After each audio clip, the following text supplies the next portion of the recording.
দুয়ারে সরকারের পর পাড়ায় সমাধান ক্যাম্পে মন্ত্রী শিউলি সাহা। আপনারা দেখছেন পিবিএন বাংলা। পশ্চিম মেদিনীপুর জেলার কেশবপুরে দুয়ারে সরকার প্রকল্পের পর এবার আমাদের পাড়া আমাদের সমাধান নতুন এই প্রকল্পের কাজ রাজ্য শুরু হলো শনিবার থেকে। পশ্চিমবঙ্গের মুখ্যমন্ত্রী মমতা বন্দ্যোপাধ্যায়ের নির্দেশে অনুসারে এদিন রাজ্যের প্রতিটি ব্লকে এই অনুষ্ঠান অনুষ্ঠিত হচ্ছে। সেই মতোই পশ্চিম মেদিনীপুর জেলার অন্তর্গত কেশবপুর ব্লকের 5 নম্বর মুখবাসন ও গ্রাম পঞ্চায়েতের বাজুয়ারা প্রাথমিক বিদ্যালয়ে অনুষ্ঠিত হলো আমাদের পাড়া আমাদের সমাধান ক্যাম্প। পরিদর্শনে আসেন রাজ্যের পঞ্চায়েত ও গ্রাম উন্নয়ন দপ্তরের প্রতিমন্ত্রী তথা কেশপুরের বিধায়িকা শিউলি সাহা। এলাকার মানুষ জানান, অনেক কাজ হলেও বর্ষাকালে এখানে রাস্তার খুব প্রয়োজন রয়েছে, সেই সঙ্গে পানীয় জলেরও বেশ কিছু জায়গায় এখনো ব্যবস্থা করতে হবে। কেউ আবার বলেন, ব্যক্তিগত প্রয়োজন হিসেবে বার্ধক্য ভাতা জমা করতে এসেছি। অন্যদিকে মন্ত্রী শিউলি সাহা এসে ক্যাম্প পরিদর্শন করেন, সাধারণ মানুষের সাথে কথা বলেন। পরবর্তীতে তিনি জানান, কেশবপুর এলাকায় উন্নয়ন প্রায় সবই হয়ে গেছে, গ্রামের ভেতরকার কয়েকটি রাস্তা প্রয়োজন আছে, সেগুলো খুব শীঘ্রই হয়ে যাবে। পাশাপাশি এসআইআর নিয়ে নাম না করে রাজ্যের বিরোধী দলনেতাকেও আক্রমণ করেন তিনি জানিয়েছেন, কোনো ভারতীয় নাগরিক যদি এর থেকে বঞ্চিত হয় সেক্ষেত্রে এর জবাব দিতে হবে কেন্দ্রীয় সরকারকে। বলছে এবং আপনি একটা অভিনব আমরা প্রয়াস আমাদের দেখুন, আমাদের বিডিও সাহেব করেছেন, খুব ভালো লাগছে। বিডিও জয়েন্ট বিডিও তার সমস্ত যারা কর্মকর্তারা আছেন, আধিকারিকরা আছেন, একটা বক্স আমরা তৈরি করেছি অভিযোগপত্র। আপনার যদি কোনো প্রবলেম থাকে, প্রকাশ্যে বলতে পারছেন না, তাহলে ওই বক্সে আপনি চিঠিটা ড্রপ করুন। তো আমি বক্সটা নাড়িয়ে দেখলাম খালি, এখনো পর্যন্ত একটা অভিযোগ জমা পড়েনি। ফলে বুঝতেই পারছেন এই এলাকার মানুষ, বাংলার মানুষ সন্তুষ্ট, কাজ খুব মানে এই সরকারকে তার মন প্রাণ থেকে ভালোবাসে, এটা বোঝা যাচ্ছে, এবং এই সরকারের কাজে তারা স্যাটিসফাইড। তারপরও যদি কোথাও খামতি থেকে যায়, সেইটাই আমাদের মুখ্যমন্ত্রী তিনি করেছেন কি না, পাড়ায় পাড়ায় গিয়ে আরও কাছে পৌঁছে গিয়ে তাদের সমস্যাটা শোনো আর ওখানেই সমাধানটা করো। তার জন্য 10 লক্ষ টাকা পারবে। 80,000 বুথে আজকে কাজ শুরু হয়েছে, প্রত্যেকটা বাংলার প্রত্যেকটা বুথেই আজকে এটা চলবে প্রোগ্রামটা।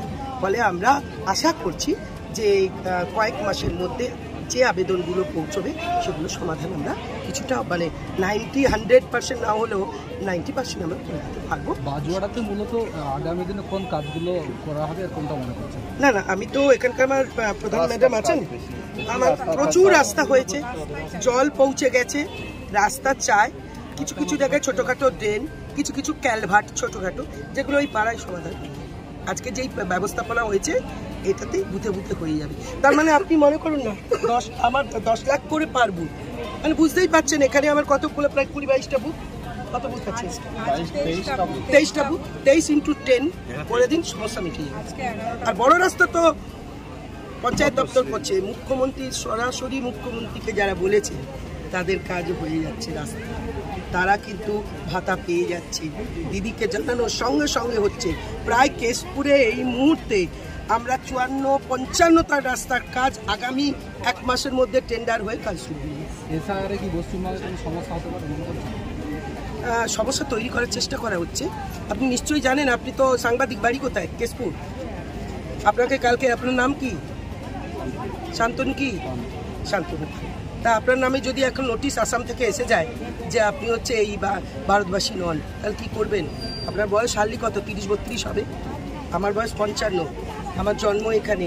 তো যদি আমাকে বলে যে আমি এখানে চলে আসে নোটিশ, সেই ব্যবস্থাটা করছে। আমি নিশ্চিতভাবে বলি যে ভারতীয় যারা, তাদেরকে কোনোভাবে আঘাত করা যাবে না। সে আমার হিন্দু ভাই হতে পারে, আমার মুসলিম ভাই হতে পারে। ও হিন্দু মানে জেহাদি, ও মুসলিম মানে জেহাদি, ও রোহিঙ্গা, ওকে বাদ দিয়ে দাও। রোহিঙ্গা কি?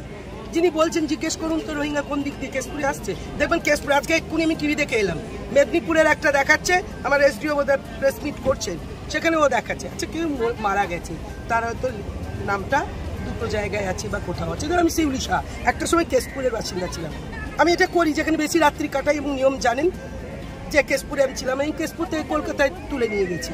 তো সেখানে গিয়ে হয়তো পাইনি না, সে মৃত, তার ফলস নাম তোলা হয়েছে।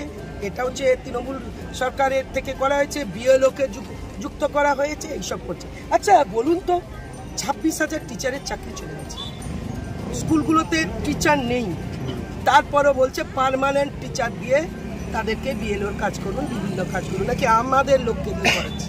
না, এখানে কি সব হবে?